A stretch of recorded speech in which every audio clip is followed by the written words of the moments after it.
രണ്ട് രാജാക്കന്മാരുടെ പുസ്തകം 1-ാം അധ്യായം. ആഹാബ് മരിച്ച ശേഷം മോവാബ്യർ ഇസ്രായേലിനോട് മത്സരിച്ചു. അഹസ്യാവ് ശമര്യയിലെ തൻ്റെ മാളികയുടെ കിളിവാതിൽ കൂടി വീണ് ദീനം പിടിച്ചു.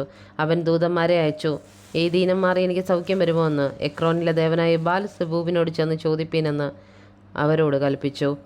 എന്നാൽ യഹോവയുടെ ദൂതൻ തിശ്ബിനായ ഏലിയാവോട് കൽപ്പിച്ചത്, നീ എഴുന്നേറ്റ് ശമര്യ രാജാവിൻ്റെ ദൂതന്മാരെ എതിരേറ്റ് ചെന്ന് അവരോട്, ഇസ്രായേലിൽ ദൈവമില്ലാഞ്ഞിട്ടോ നിങ്ങൾ എക്രോനിലെ ദേവനായ ബാൽ-സെബൂബിനോട് അരുളപ്പാട് ചോദിപ്പാൻ പോകുന്നത്?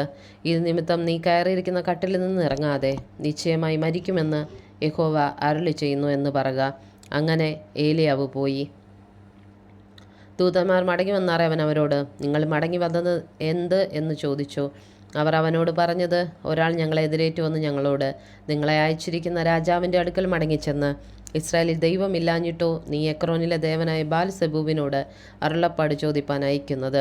ഇത് നിമിത്തം നീ കയറിയിരിക്കുന്ന കട്ടിൽ നിന്ന് ഇറങ്ങാതെ നിശ്ചയമായി മരിക്കുമെന്ന് യഹോവ അരുളി ചെയ്യുന്നെന്ന് അവനോട് പറവീനെന്ന് പറഞ്ഞു.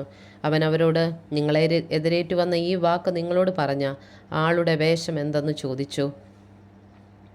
അവൻ രോമവസ്ത്രം ധരിച്ച് അരയ്ക്ക് തോൽവാറ് കെട്ടിയ ആളായിരുന്നെന്ന് അവർ അവനോട് പറഞ്ഞു. അവൻ തിശ്ബിനായ ഏലിയാവ് തന്നെ എന്ന് അവൻ പറഞ്ഞു. പിന്നെ രാജാവ് 9 പേർക്ക് അധിപതിയായ ഒരുവനെയും അവൻ്റെ 50 ആളുകളെയും അവൻ്റെ അടുക്കൽ അയച്ചു. അവൻ അവൻ്റെ അടുക്കൽ ചെന്ന് അവന് ഒരു മലമുകളിൽ ഇരിക്കുകയായിരുന്നു. അവൻ അവനോട് ദൈവപുരുഷായി ഇറങ്ങി വരുവാൻ രാജാവ് കൽപ്പിക്കുന്നെന്ന് പറഞ്ഞു.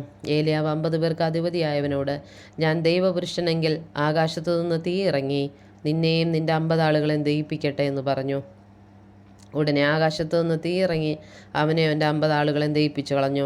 അവൻ 50 പേർക്ക് അധിപതിയായ മറ്റൊരുത്തനെയും അവൻ്റെ 50 ആളുകളെയും അവൻ്റെ അടുക്കൽ അയച്ചു. അവനോട് ദൈവപുരുഷ വേഗത്തിൽ ഇറങ്ങി വരാൻ രാജാവ് കൽപ്പിക്കുന്നെന്ന് പറഞ്ഞു.